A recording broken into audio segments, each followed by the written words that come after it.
Hello guys, good evening, good afternoon. क्या हाल चाल है आप सभी लोगों के। उम्मीद करता हूं कि आप सभी लोग बहुत ही बढ़िया होंगे। मैं बता दूं, मैं भी बहुत बढ़िया हूं। तो स्वागत है आप सभी लोगों का आज ईसीआईपीएल के एक और रिवीजन वीडियो में। आज की वीडियो में हम लोग बात करेंगे बेनामी ट्रांजैक्शन प्रोहिबिशन एक्ट 1988 के बारे में। तो चलिए शुरू करते हैं। बेनामी ट्रांजैक्शन प्रोहिबिशन एक्ट 1988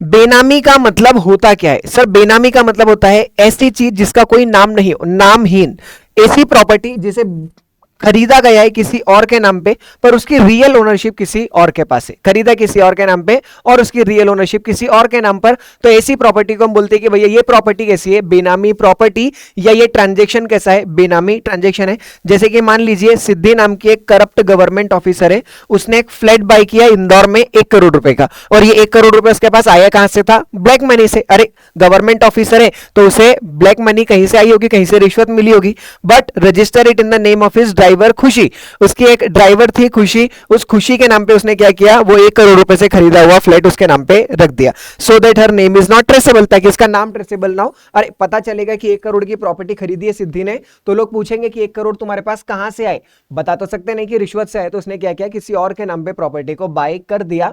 तो ऐसे ट्रांजेक्शन को हम क्या बोलते हैं? दिस ट्रांजेक्शन और दिस प्रॉपर्टी इज अ बेनामी ट्रांजेक्शन और बेनामी प्रॉपर्टी। तो सिद्धि जो यहां पे थी उसे क्या बोलते हैं? रियल ओनर या फिर बेनिफिशियल ओनर। सिद्धि कौन हुई? जो जिसने मतलब पैसे दिए, जिसके पास वो ब्लैक मनी था, वो पर्सन कौन है? रियल ओनर या फिर बेनिफिशियल ओनर। खुशी कौन है? खुशी बेनामीदार है, जिसको प्रॉपर्टी जिसके नाम पर की गई, और फ्लैट क्या है? वो फ्लैट को हम बोलेंगे कि दिस इज अ बेनामी property and this full is a बेनामी ट्रांजेक्शन। बेनामी ट्रांजेक्शन क्यों किए जाते हैं सर? जो काला पैसा लोगों ने कमाया गया है, उस काले पैसे को छुपाने के लिए, या टैक्स की चोरी करने के लिए, या किसी लीगल रेस्ट्रिक्शन को, कोई कोटा रेस्ट्रिक्शन है, कोई लीगल रेस्ट्रिक्शन है, उस लीगल रेस्ट्रिक्शन को सरकमवेंट करने के लिए, बाईपास करने के लिए भी हम बेनामी ट्रांजैक्शन में एंटर होते हैं। या फिर अपनी असेट को क्रेडिटर से बचाने के लिए, जैसे मेरे पास असेट थी, वो असेट मैंने कंपनी की असेट किसी और को ट्रांसफर कर दी ताकि क्रेडिटर उसके ऊपर अपना राइट एक्सरसाइज ना कर पाए, तो to protect the asset from the creditor. ये कुछ कारण है जिसकी वजह से लोग बेनामी ट्रांजैक्शन में एंटर करते हैं। तो बेनामी ट्रांजैक्शन को रोकने के लिए एक एक्ट बनाया गया है जिसका नाम है बेनामी ट्रांजैक्शन प्रोहिबिशन एक्ट 1988। इस एक्ट के क्या क्या फीचर्स हैं, ये एक्ट हमें क्या क्या बताता है? ये एक्ट हमें डिफाइन करता है कि बेनामी ट्रांजैक्शन का मतलब क्या होता है और बेनामी प्रॉपर्टी का मतलब क्या। अगर किसी ने बेनामी ट्रांजैक्शन में एंटर किया तो उसके क्या क्या कंसीक्वेंसेस होंगे, मतलब क्या क्या नुकसान होंगे। प्रोसीजर फॉर डिटर्मिनेशन ऑफ बेनामी ट्रांजैक्शन, किसी भी प्रॉपर्टी को बेनामी ट्रांजैक्शन कब बोल सकते हैं, उसका क्या प्रोसीजर होता है। सिविल कोर्ट के क्या पावर होते हैं वो बताए गए। सेंट्रल गवर्नमेंट के क्या पावर है बेनामी ट्रांजैक्शन के रिगार्डिंग, वो क्या पावर सेंट्रल गवर्नमेंट एक्सरसाइज कर सकती है, वो भी हमें इस एक्ट के अंदर बताए गए। और साथ साथ में पेनाल्टी बताई गई कि अगर आपने फॉल्स डॉक्यूमेंट फर्निश किए या कोई फॉल्स इंफॉर्मेशन दी तो उसके लिए क्या पेनल्टी या क्या सजा आपको मिलेगी। ये सब हमें इस एक्ट के अंदर बताया गया है। बेनामी ट्रांजैक्शन और prohibition act 1988, an act to prohibit benami transaction, एक ऐसा एक्ट जो बेनामी ट्रांजैक्शन को क्या करता है? प्रोहिबिट करता है। प्रोहिबिट करना मतलब रोकना। And right to recover the property held benami, और जो प्रॉपर्टी बेनामी है उस प्रॉपर्टी को गवर्नमेंट वापस अपने कंट्रोल में ले लेती है। ठीक। सेक्शन नंबर 2 के अंदर डेफिनेशंस दी है।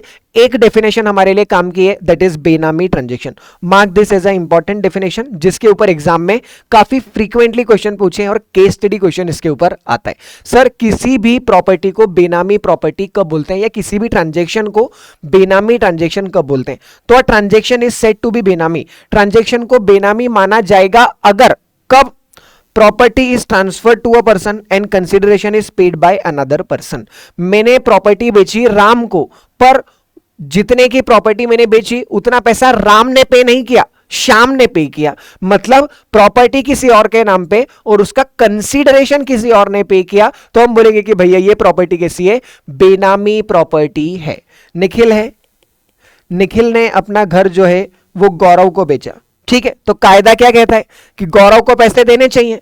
पैसा दे दिया राम ने, पैसा किसने दे दिया? राम ने निखिल को। पैसा निखिल को ही मिला, पर देना किसको चाहिए था? गौरव को। दिया किसने?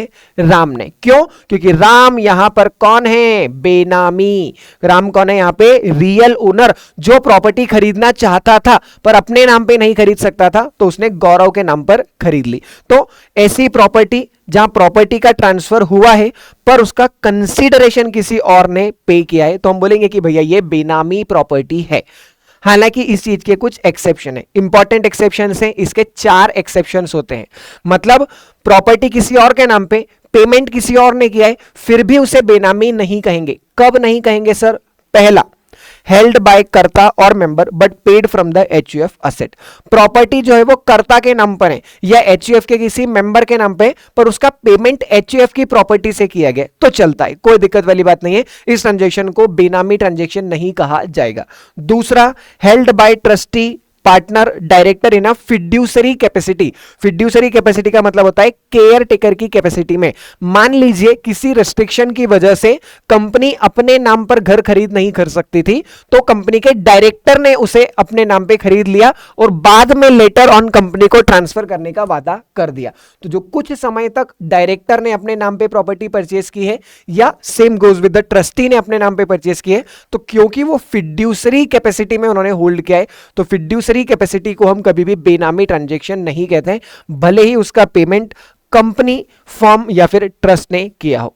तीसरा, held in the name of spouse child but paid from the known sources.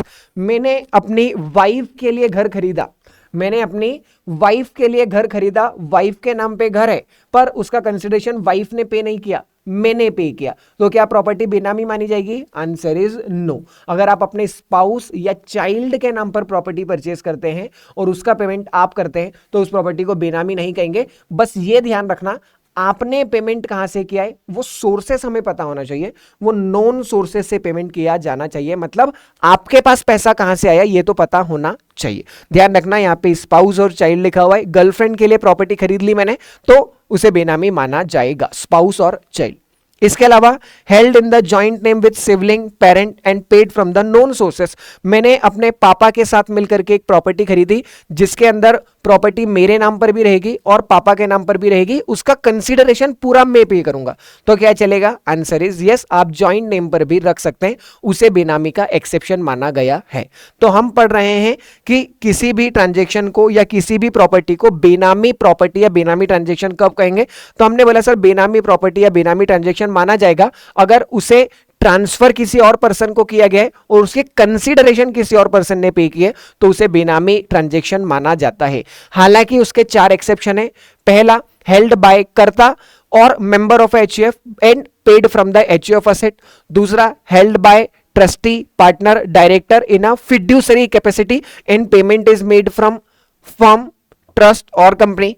तीसरा, held in the name of spouse और child but payment is made from a known sources. और चौथा, held in joint name of spouse, child, parent, sibling and payment is made from a known sources. इस word का काफी role है, ध्यान रखना। ये जो नोन सोर्सेस वर्ड लिखा है that plays a important role. Known sources का मतलब ये होता है कि हमने जो पैसा कमाया था उसी पैसे में से हमने प्रॉपर्टी खरीदी है, ये पैसा कहीं रिश्वत का या ब्लैक मनी से हमने प्रॉपर्टी परचेस नहीं किए। सोर्सेस नोन होने चाहिए। तो पहला तो ये हो गया कि प्रॉपर्टी परचेस करी और किसी और ने कंसीडरेशन पे किया तो उसे बेनामी बोलेंगे। दूसरा, ट्रांजैक्शन किसी फिक्टिशियस नेम पे कैरी किया गया, एक मंगलू के नाम पे ट्रांजैक्शन किया गया, बाद में पता चला मंगलू नाम का कोई आदमी है ही नहीं, इसका मतलब ये ट्रांजैक्शन कैसा है? बेनामी ट्रांजैक्शन है।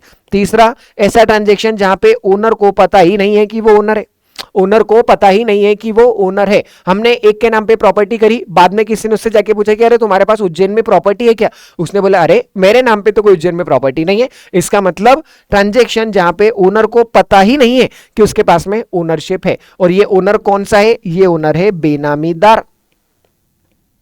बेनामीदार, तो ये बेनामीदार को पता ही नहीं है कि उसके पास में कोई प्रॉपर्टी है। क्यों नहीं पता? क्योंकि उसका तो रियल इंटरेस्ट है ही नहीं। एक्चुअली में तो रियल ओनर, बेनिफिशियल ओनर कोई दूसरा ही पर्सन है। तो ऐसे ट्रांजैक्शन को हम बेनामी ट्रांजैक्शन कहते हैं। चौथा, transaction where person providing consideration is not traceable. ऐसा ट्रांजैक्शन जिसके अंदर जिस पर्सन ने कंसिडरेशन पे किया था वो पर्सन अब मिल ही नहीं रहे, ढूंढे से मिल नहीं रहा। जैसे दिशा के नाम पे कुछ लैंड या फिर प्रॉपर्टी है, दिशा है, दिशा के पास में एक जमीन है सांवेर रोड पर। हमने पूछा दिशा इसका पेमेंट किसने किया, तो दिशा को पता ही नहीं। ये दिशा बोल रही है कि मिस्टर रमेश ने पे किया था, और मिस्टर रमेश तो पता ही नहीं कहां से आए, मतलब पेमेंट अननोन सोर्सेस से किया गया। तो ऐसी प्रॉपर्टी को हम बेनामी प्रॉपर्टी कहते हैं। ध्यान रखना, बेनामी ट्रांजेक्शन या बेनामी प्रॉपर्टी की डेफिनेशन एक इंपॉर्टेंट डेफिनेशन है जो एग्जाम पॉइंट ऑफ व्यू काफी रिलेवेंट है। दूसरा, सेक्शन नंबर 3, प्रोहिबिशन ऑफ बेनामी ट्रांजैक्शन। सेक्शन नंबर 3 इस एक्ट का हमें क्या बोलता है कि किसी भी पर्सन को बेनामी ट्रांजैक्शन में एंटर नहीं करना है। किसी भी पर्सन को बेनामी ट्रांजैक्शन में एंटर नहीं करना है। अगर फिर भी आपने किया तो आपको पनिशमेंट मिलेगी। पनिशमेंट कितनी मिलेगी, आपको सजा होगी 1 साल की कम से कम, जो बढ़ करके कितनी हो सकती है, 7 साल। साथ ही साथ आपके ऊपर फाइन लगेगा, that is 25% of fair market value. जो बेनामी ट्रांजैक्शन था या बेनामी प्रॉपर्टी थी उसकी फेयर मार्केट वैल्यू निकाली जाएगी, मतलब आज उसका भाव कितना है मार्केट में, और उसका 25% आपके ऊपर फाइन लगाया जाएगा। Then come section number 4, prohibition of a right to recover property held benami. आपने किसी के नाम पे प्रॉपर्टी करी, बेनामी प्रॉपर्टी कर दी, अब उस प्रॉपर्टी को आप वापस से रिकवर नहीं कर सकते। No suit to enforce any right in respect of any property held benami. अगर कोई प्रॉपर्टी बेनामी है तो वो बेनामी प्रॉपर्टी को वापस से क्लेम नहीं कर सकते, अपने नाम पे उसे रीट्रांसफर नहीं करवा सकते। ऐसा कोई डिफेंस अलाउ नहीं किया जाएगा कि सर मैं तो रियल ओनर हूं, मैं तो रियल ओनर हूं।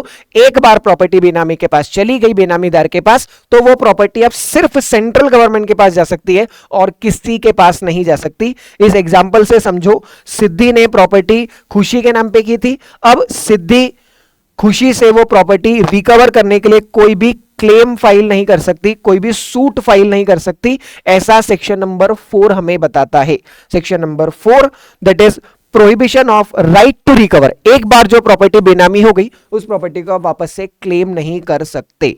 Section number 5, confiscation of a बेनामी प्रॉपर्टी। जो प्रॉपर्टी बेनामी होती है उस प्रॉपर्टी को सेंट्रल गवर्नमेंट कॉन्फिस्केट कर सकती है, मतलब अपने कब्जे में ले सकती है, अपने कंट्रोल में ले सकती है। इससे रिलेटेड केस लॉ भी है, Ganpati Dealcom versus Union of India. इसके अंदर क्या हुआ था, इस केस लॉ के अंदर यह बताया गया कि ये जो कॉन्फिस्केशन के प्रोविजन है ये 2016 के अमेंडमेंट में इंट्रोड्यूस हुए थे। तो इसके पहले की अगर कोई बेनामी प्रॉपर्टी है तो उसे कॉन्फिस्केट नहीं किया जा सकता। ये प्रोविजन 1 नवंबर 2016 में आए हैं, तो कॉन्फिस्केशन के प्रोविजन इसके पहले एप्लीकेबल नहीं होंगे, इस बात का ध्यान रखना। Then come section number 6, that is prohibition on retransfer of property by benamidar. Benamidar के पास जो प्रॉपर्टी है वो बेनामीदार उस प्रॉपर्टी को किसी और को रीट्रांसफर नहीं कर सकता, ना तो बेनिफिशियल ओनर को कर सकता है ना किसी थर्ड पर्सन को कर सकता है। A benamidar can not retransfer the property to beneficial owner. Beneficial owner को प्रॉपर्टी ट्रांसफर नहीं की जा सकती, ना ही किसी और दूसरे पर्सन को कर सकती है। मतलब इस एग्जाम्पल के अंदर ये जो खुशी है, ये खुशी ना तो सिद्धि को प्रॉपर्टी ट्रांसफर कर सकती है ना ही किसी और को ट्रांसफर कर सकती है। मतलब अगर आप बेनामीदार हैं तो बेनामीदार अब किसी को भी प्रॉपर्टी ट्रांसफर नहीं कर सकता। अगर आपने फिर भी किया तो ऐसे ट्रांजैक्शन को नल एंड वॉइड माना जाता है, उसका कोई अस्तित्व ही नहीं माना जाएगा। फिर हमें बताया गया कि इस एक्ट के अंदर कितनी अथॉरिटीज होती है और उनके क्या क्या पावर होते हैं। इस एक्ट के अंदर टोटल 4 अथॉरिटी है। सबसे पहला कौन सा, इनिशिएटिंग ऑफिसर। इनिशिएटिंग ऑफिसर मतलब वो ऑफिसर जिन्हें सुगंध आती है, ऐसी हिंट मिलती है कि यार यहां पे कोई सी ना कोई सी बेनामी प्रॉपर्टी है, मतलब उन्हें सस्पिशियस ट्रांजैक्शन का एक्ट, सबसे पहले जो सस्पिशियस ट्रांजैक्शन पे एक्ट करते हैं वो पर्सन कौन होता है, इनिशिएटिंग ऑफिसर। दूसरा होता है अप्रूविंग अथॉरिटी। अप्रूविंग अथॉरिटी वो अथॉरिटी होती है जो आईओ को परमिशन देते हैं कि जाओ भाई जा करके अटैच करके लेकर के आ जाओ, प्रॉपर्टी को अटैच कर लो, या उसके रिस्पेक्ट में कोई नोटिस इशू करने का भी पावर अप्रूविंग अथॉरिटी ही हमें देती है। तीसरे नंबर पे होता है एडमिनिस्ट्रेटर। एडमिनिस्ट्रेटर वो होता है जब प्रॉपर्टी को कॉन्फिस्केट कर लिया जाता है तो वो प्रॉपर्टी को मैनेज कौन करेगा, तो उस मैनेजर को बोलते हैं एडमिनिस्ट्रेटर। और चौथा होता है एडजुडिकेटिंग अथॉरिटी। ये तो जस्ट लाइक अ कोर्ट होती है, जब प्रॉपर्टी को अटैच किया जाता है तो प्रॉपर्टी को रिलीज करना है या फिर कॉन्फिस्केट करना है, वो डिसाइड करने वाली अथॉरिटी को एडजुडिकेटिंग अथॉरिटी बोलते हैं। ठीक, इसके बाद पढ़ते हैं सेक्शन नंबर 24। सेक्शन नंबर 24 बताता है notice and attachment of the property. अगर इनिशिएटिंग ऑफिसर को ऐसा लगता है कि प्रॉपर्टी बेनामी है, इनिशिएटिंग ऑफिसर को ऐसा लगता है कि प्रॉपर्टी बेनामी है, तो वो क्या कर सकता है, एक नोटिस इश्यू कर सकता है बेनामीदार को, और ये पूछेंगे हम कि बताइए भाई प्रॉपर्टी को क्यों अटैच ना कर लिया जाए। अगर इनिशिएटिंग ऑफिसर को ऐसा लगता है कि प्रॉपर्टी बेनामी है तो वो एक नोटिस इश्यू करता है बेनामीदार को, और बेनामीदार से पूछता है कि बताओ भाई क्यों हम आपकी प्रॉपर्टी को अटैच ना कर लें। ये नोटिस की कॉपी हम रियल मतलब बेनिफिशियल जो ओनर होता है उसे भी देते हैं। बेनामीदार हमारे एग्जांपल में खुशी है और रियल ओनर हमारे एग्जांपल में सिद्धि है, हम सिद्धि को भी नोटिस साथ में इशू करेंगे।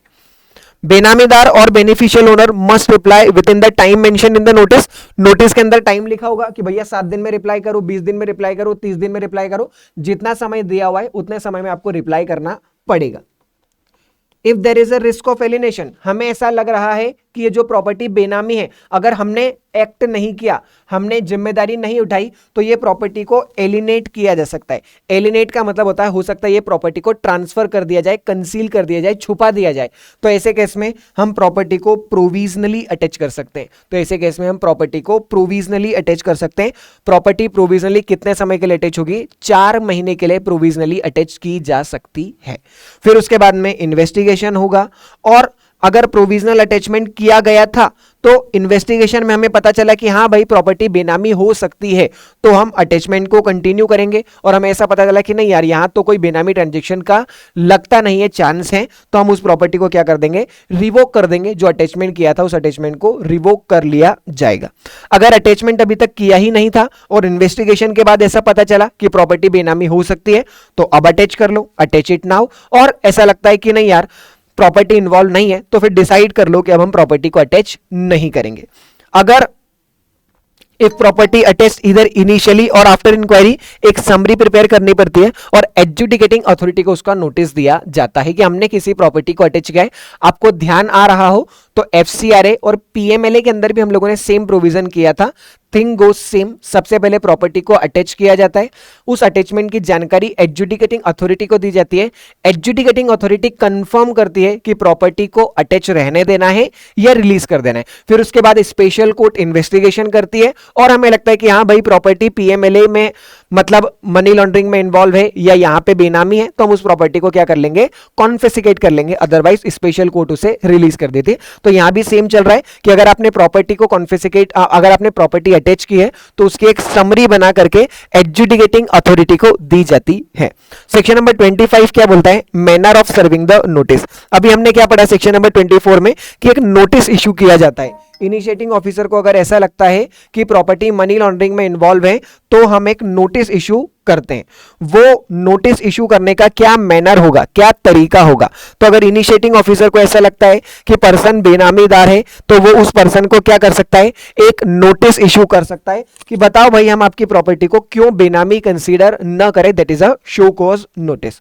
नोटिस अंडर सेक्शन 24 में बी सर्व्ड बाय पोस्ट। वो जो नोटिस है वो पोस्ट द्वारा भेजा सकता है या फिर उस तरीके से भेजा जा सकता है जैसे किसी कोर्ट के समन को भेजा जाता है। या तो पोस्ट से भेज दो, या फिर जब कोर्ट अपना समन इशू करती है तो वो जिस मैनर में समन इशू करती है उस मैनर में हम अपने नोटिस को भेज सकते हैं। नोटिस किसे भेजा जाएगा? सर इंडिविजुअल के केस में तो उस प्रोप्राइटर को, इंडिविजुअल को भेज दिया जाएगा। अगर कोई पार्टनरशिप फर्म है तो उसके मैनेजिंग पार्टनर को भेजा जाएगा। अगर कोई HUF है तो उसके कर्ता को भेजा जाएगा। अगर कोई कंपनी है तो उसके प्रिंसिपल ऑफिसर को भेजा जाएगा। अगर कोई AOP या BOI है तो उसके प्रिंसिपल ऑफिसर या मैनेजर को यह नोटिस भेजा जाएगा। ध्यान रखना, it is one of the time asked. एक बार एग्जाम में पूछा गया है कि how a notice is served, manner of serving the notice भी एग्जाम में एक बार पूछा गया है। Then comes section number 26, that is adjudication of the बेनामी प्रॉपर्टी। जो प्रॉपर्टी बेनामी है उस प्रॉपर्टी को एडजुडिकेट किया जाएगा। अभी हमने लास्ट में पढ़ा भी था, एडजुडिकेशन का मतलब होता है डिसाइड करना कि क्या ये प्रॉपर्टी बेनामी है या नहीं है। पीएमएलए के अंदर भी हमने पढ़ा था, डिसाइड करना कि ये प्रोसीड्स ऑफ क्राइम जो है वो मनी लॉन्ड्रिंग से इन्वॉल्व है या नहीं। तो 26 में भी हम यही कर रहे हैं, एडजुडिकेशन ऑफ अ बेनामी प्रॉपर्टी। जो बेनामी property inspecting officer, initiating officer लेकर के आए हैं, अटैच कर करके आए हैं, उसे अब हम एडजुडिकेट करेंगे, डिसाइड करेंगे कि it is involve in the money laundering और नॉट। तो when adjudicating authority get a reference from IO, IO का मतलब इंस्पेक्टिंग ऑफिसर या इनिशिएटिंग ऑफिसर, इनिशिएटिंग ऑफिसर के पास जब रेफरेंस आता है एडजुडिकेटिंग अथॉरिटी से, तो वो क्या करते हैं, नोटिस इशू करते हैं बेनामीदार को, बेनिफिशियल ओनर को 30 दिनों के अंदर अंदर कि भाई हमारे पास इनिशिएटिंग ऑफिसर से रिक्वेस्ट आया है, रेफरेंस आया है कि आपकी प्रॉपर्टी बेनामी है। रिसिपिएंट को 30 दिनों का समय दिया जाता है, वो इन 30 दिनों के अंदर अंदर रिप्लाई करते हैं कि भाई ये प्रॉपर्टी बेनामी है या नहीं। अपॉर्चुनिटी ऑफ बीइंग हर्ड दी जाती है बेनामीदार को, इंस्पेक्टिंग इनिशिएटिंग ऑफिसर को, और उन्हीं के रिप्लाई के हिसाब से फिर हम डिसाइड करते हैं कि प्रॉपर्टी को रिवोक कर दिया जाए, जो अटैचमेंट किया है वो अटैचमेंट को रिवोक कर लिया जाए, या फिर अटैचमेंट को कंफर्म कर दिया जाए।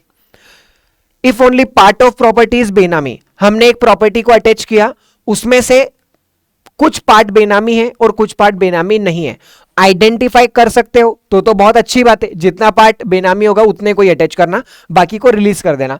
पर आइडेंटिफाई नहीं किया जा सकता, can not be identified, then ऐसे केस में अथॉरिटी बेस्ट जजमेंट यूज करेगी, और बेस्ट जजमेंट में जनरली हम पूरी ही प्रॉपर्टी को बेनामी मान लेते हैं। ठीक, अगर ड्यूरिंग द प्रोसीडिंग हमें ऐसा पता चलता है कि कोई और प्रॉपर्टी भी बेनामी है, तो एडजुडिकेटिंग अथॉरिटी उसे भी अटैच कर सकती है। एक प्रॉपर्टी के ऊपर एडजुडिकेशन चल रहा था, हमें पता चला कि अरे एक और प्रॉपर्टी है ये भी बेनामी हो सकती है, तो उस प्रॉपर्टी को भी आप प्रोविजनली अटैच साथ में कर सकते हैं। एडजुडिकेशन का फाइनल ऑर्डर 1 साल के अंदर अंदर हो जाना चाहिए। ये 1 साल कब से चालू होता है, जब यहां पे वो आपको क्या करते हैं, 30 डेज के अंदर अंदर ये आप जो एक समरी प्रिपेयर करके देते हैं, वो समरी जिस दिन देते हैं वहां से 1 साल के अंदर अंदर एडजुडिकेटिंग अथॉरिटी को अपना ऑर्डर पास करना पड़ता है। सेक्शन नंबर 27, अगर एडजुडिकेटिंग अथॉरिटी ने, ये देखिए एडजुडिकेटिंग अथॉरिटी ने कंफर्म किया है अटैचमेंट को, तो एक बार एडजुडिकेटिंग अथॉरिटी बोल दे कि ये प्रॉपर्टी बेनामी है, तो उस प्रॉपर्टी को कॉन्फिस्केट कर लिया जाएगा। उस प्रॉपर्टी को क्या कर दिया जाएगा, कॉन्फिस्केट कर दिया जाएगा। पर अगर उसके खिलाफ कोई अपील फाइल कर दी, आपने तो एडजुडिकेट कर दिया क्या कि ये प्रॉपर्टी बेनामी है, पर सामने वाले ने अपील फाइल कर दी, अपील फाइल करने का राइट तो दिया हुआ है, तो अगर सामने वाले ने अपील फाइल करी है तो confiscation will wait for the tribunal order. जब तक ट्रिब्यूनल का ऑर्डर ना आ जाए, मतलब वो अपील सेटल ना हो जाए, तब तक हम क्या करते हैं, तब तक हम रुकते हैं, तब तक कॉन्फिस्केशन नहीं होता है। एक बार प्रॉपर्टी को कॉन्फिस्केट कर दिया गया तो वो प्रॉपर्टी किसके कंट्रोल में चली जाती है, सेंट्रल गवर्नमेंट के कंट्रोल में आ जाती है। अब्सोल्यूट कंट्रोल उसके ऊपर किसका जाता है, सेंट्रल गवर्नमेंट का जाता है। Free from all the liens, loan और चार्जेस, उसके ऊपर कोई भी लीन लोन चार्जेस नहीं होते। It is free from all the encumbrance. Any right created to defeat the provision shall be invalid. ठीक, फिर यहां पे एक पॉइंट दिया हुआ है बोनाफाइड परचेसर का। ये पॉइंट क्या बोलता है, देखो,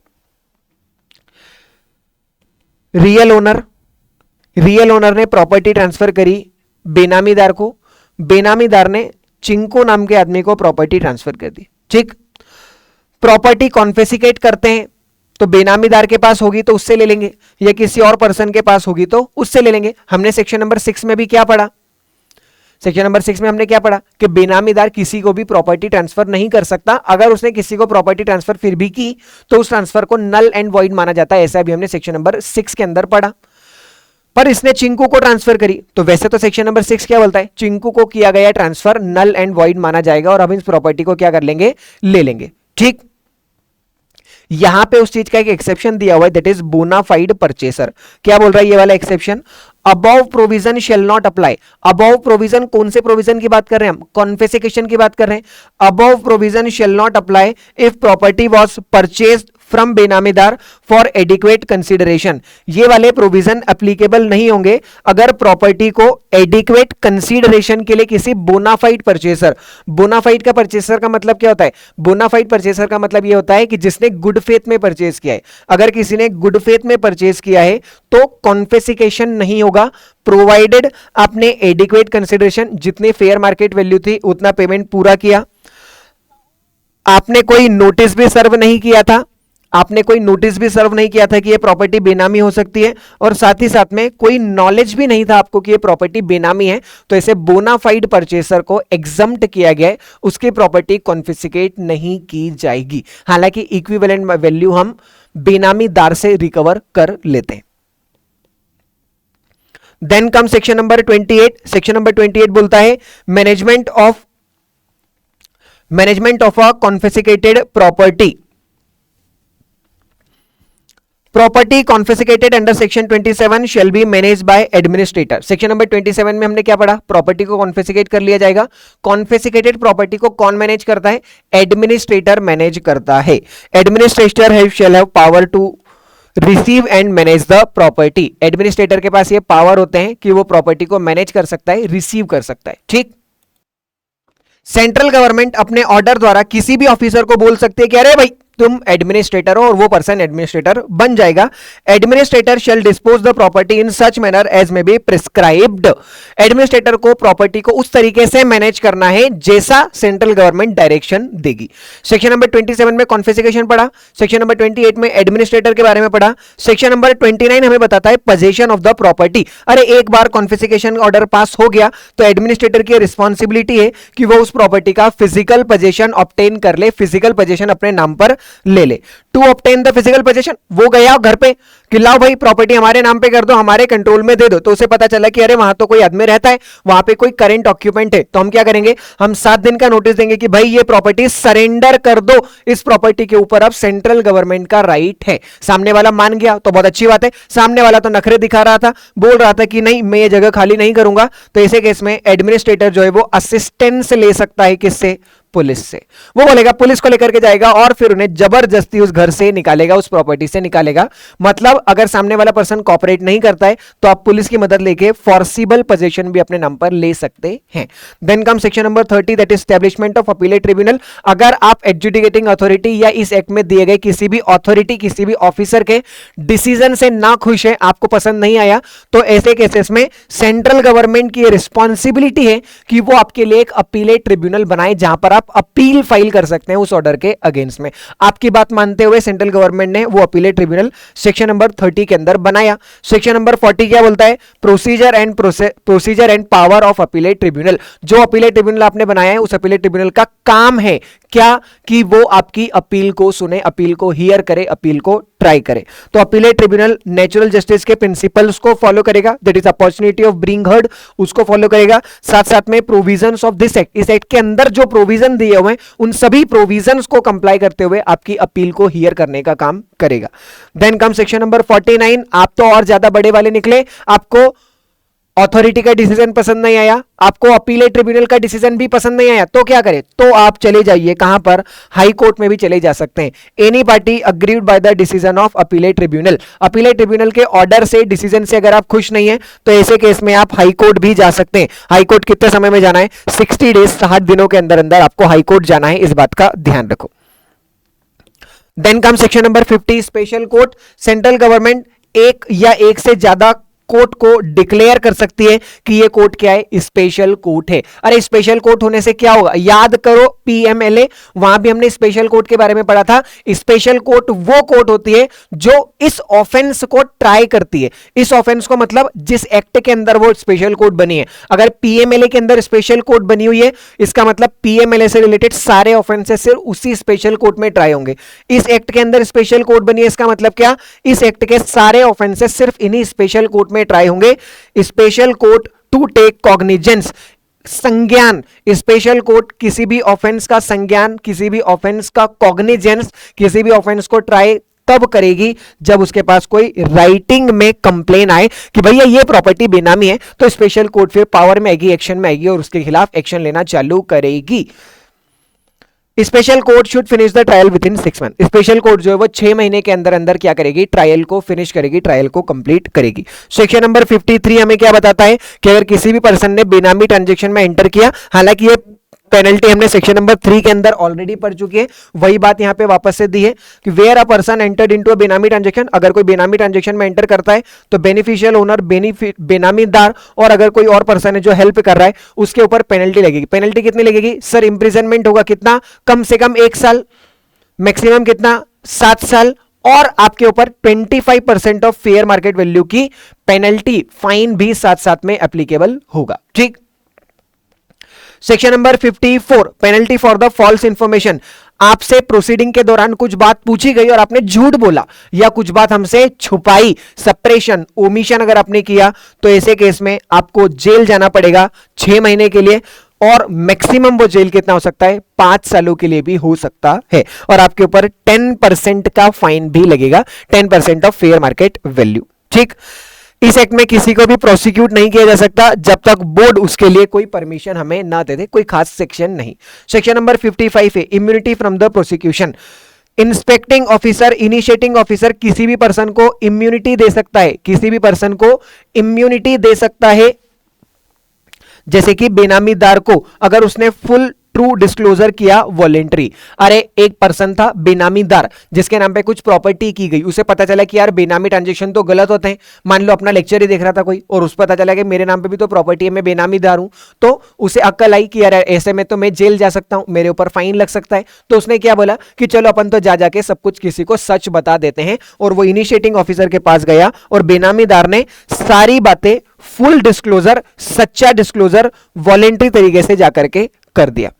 द पर्सन इम्यून, तो ऐसे केस में उस पर्सन को क्या कर दिया जाएगा, माफ कर दिया जाएगा कि जाओ हम तुम्हारे ऊपर फाइन नहीं लगाते या तुम्हारे ऊपर जेल के प्रोविजन एप्लीकेबल नहीं करते। द पर्सन इम्यून, जिस पर्सन को इम्यून किया गया, छोड़ा गया है, get the protection from prosecution, उसको प्रोसिक्यूशन नहीं दिया जाएगा अंडर सेक्शन 53। सेक्शन 53 में क्या पढ़ा हम लोगों ने, हमने पढ़ा 1 साल की सजा, मैक्सिमम 7 साल की सजा और 25% ऑफ फेयर मार्केट वैल्यू का फाइन। वो नहीं लगेगा अगर आपको इम्यूनिटी मिली है तो। हालांकि आपकी इम्यूनिटी को विड्रॉ किया जा सकता है, जो इम्यूनिटी आपको दी है उस इम्यूनिटी को विड्रॉ किया जा सकता है अगर आपने हमसे झूठ बोला, हमें ऐसा पता चला कि आपने तो हमसे झूठ बोला था, आपने हमसे कुछ चीज कंसील की थी। ठीक। एनी पर्सन जिसको एक बार इम्यूनिटी दी थी, अगर उसकी इम्यूनिटी को विड्रॉ कर लिया गया था तो उसके ऊपर बाद में सजा, उसको बाद में सजा मिलेगी, सजा तो सभी को मिलेगी, किसी को छोड़ा नहीं जाएगा। Then come section number 62, that is offence by the company. ये सेक्शन हमें क्या बोलता है, where a person committing offence is in charge of a company shall be deemed to be guilty of a contravention। एक company ने offence किया और हमें पता चला कि उस समय पे उस कंपनी का इंचार्ज ये पर्सन था, तो इस पर्सन को माना जाएगा कि ये पर्सन ने बेनामी ट्रांजैक्शन में एंटर किया और उसके ऊपर पेनल्टी लगाई जाएगी। हालांकि उसके ऊपर लाइबिलिटी नहीं आएगी अगर वो ये प्रूव कर दे कि भाई मुझे तो पता ही नहीं था, it is without my knowledge. अगर आप विदाउट नॉलेज प्रूव कर देते हैं तो फिर आपको नहीं लगता, आप इनोसेंस प्रूव कर देंगे तो फिर बात अलग।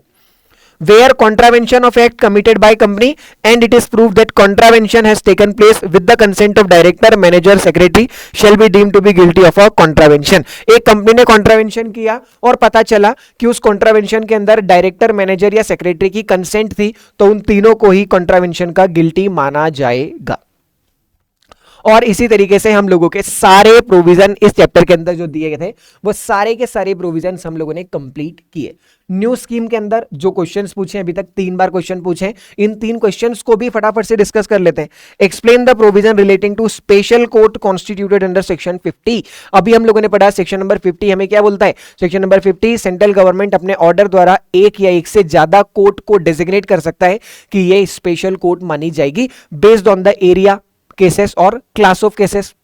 इसके अलावा स्पेशल कोर्ट कॉग्निजेंस तभी लेगी जब उसके पास राइटिंग में कंप्लेन आएगी। इसके अलावा स्पेशल कोर्ट के अलावा कोई और कॉग्निजेंस नहीं ले सकता। स्पेशल कोर्ट दूसरे केसेस को भी ट्राई कर सकती है अगर वो बेनामी ट्रांजैक्शन के साथ लिंक है, तो अभी हम लोगों ने पढ़ा ये section number 50। Special central government designate कर सकती है किसी भी कोर्ट को as a special court based on the area, cases और क्लास ऑफ केसेस। कोर्ट दूसरे ऑफेंस को भी ट्राई कर सकती है अगर वो बेनामी के साथ लिंक है तो। स्पेशल कोर्ट कॉग्निजेंस तभी लेगी जब राइटिंग में उसके पास कंप्लेन आएगी तब, और साथ ही साथ स्पेशल कोर्ट 6 महीने के अंदर ट्रायल कंप्लीट करेगी। बोलो भाई ये क्वेश्चन अभी जून 2025 1 महीने पहले जो एग्जाम हुई उसके अंदर 5 मार्क्स के लिए पूछा गया। बोलो कितना आसान question. Second, provision of offence by company under section 62। अभी हल पड़ा ये वाला सेक्शन नंबर 62। कंपनी अगर ऑफेंस करती है तो क्या होगा और क्या नहीं होगा। जून 2024, how is the management of property confiscated under the law. Property को किस तरीके से मैनेज किया जाएगा। सेक्शन नंबर 28, सेक्शन नंबर 28 के अंदर एक एडमिनिस्ट्रेटर अपॉइंट किया गया है, वो एडमिनिस्ट्रेटर प्रॉपर्टी को अटैच करेगा। सेंट्रल गवर्नमेंट अपने नोटिफिकेशन द्वारा किसी भी पर्सन को क्या बोल सकती है कि तुम एडमिनिस्ट्रेटर हो। एडमिनिस्ट्रेटर को प्रॉपर्टी उस तरीके से मैनेज करना है जैसे सेंट्रल गवर्नमेंट ऑर्डर करेगी, उसी मैनर में उसे डिस्पोज ऑफ करना है। December 2023, an individual by a transaction purchase a house in the name of his wife। ए नाम का एक आदमी है जिसने एक घर परचेज किया अपनी वाइफ के नाम पे। Consideration of transaction was paid by, उसका कंसिडरेशन किसने पे किया गया, ए ने अपनी वाइफ के नाम पे प्रॉपर्टी परचेज करी, पेमेंट किसने किया, ए ने, out of his known sources. और पेमेंट कहां से किया, नोन सोर्सेज। गवर्नमेंट ने उस हाउस को सीज कर दिया और क्या बोला कि ये प्रॉपर्टी बेनामी। आप बताओ कि क्या प्रॉपर्टी बेनामी है, जो गवर्नमेंट ने किया वो सही है या नहीं। अरे सर हमने बेनामी ट्रांजेक्शन की डेफिनेशन पढ़ी थी, वहां क्या पढ़ा था हमने, प्रॉपर्टी को बेनामी माना जाता है अगर उसका ट्रांसफर किसी और पर्सन को किया गया और कंसिडरेशन किसी और पर्सन ने किया, तो वैसे तो बेनामी प्रॉपर्टी है। हालांकि उसके कुछ एक्सेप्शन है, and one of the exception was property was purchase in the name of spouse और child and payment is made from a known sources. तो ए ने अपनी वाइफ के नाम पे प्रॉपर्टी परचेज करी, वाइफ मतलब स्पाउस, और उसका पेमेंट भी कहां से किया है, नोन सोर्सेस से किया है, तो इस प्रॉपर्टी को बेनामी नहीं कहा जाएगा और गवर्नमेंट का एक्शन जस्टिफाई नहीं है, गवर्नमेंट बिल्कुल सही नहीं है इस केस के अंदर। और इसी तरीके से जो क्वेश्चन पूछे थे हम लोगों ने साथ साथ में वो क्वेश्चन भी डिस्कस कर लिए। इस चैप्टर के अभी तक 4 क्वेश्चन 4 अटेम्प्ट में पूछे गए, तो उम्मीद करता हूं कि आप लोगों के लगभग सारे डाउट्स में रिजॉल्व कर पाया और टाइमली हमने इस चैप्टर को फटाफट से रिवाइज भी किया। अब आप लोग एक बार नोट्स से इस चैप्टर को पूरा गो थ्रू कर लीजिए, जो छोटे मोटे डाउट्स भी आप लोगों के और होंगे, और याद करने का जो पर्पस है वो भी हमारा सर्व होगा। अगर आपको कोई भी डाउट रहता है इस रिगार्डिंग, तो आप लोग मुझे कमेंट में, टेलीग्राम पे, व्हाट्सएप पे किसी भी तरीके से रीच कर सकते हैं, and I will be more than happy to help you out. Till then bye bye and have a good day. बहुत जल्दी मिलेंगे अगले वीडियो के साथ।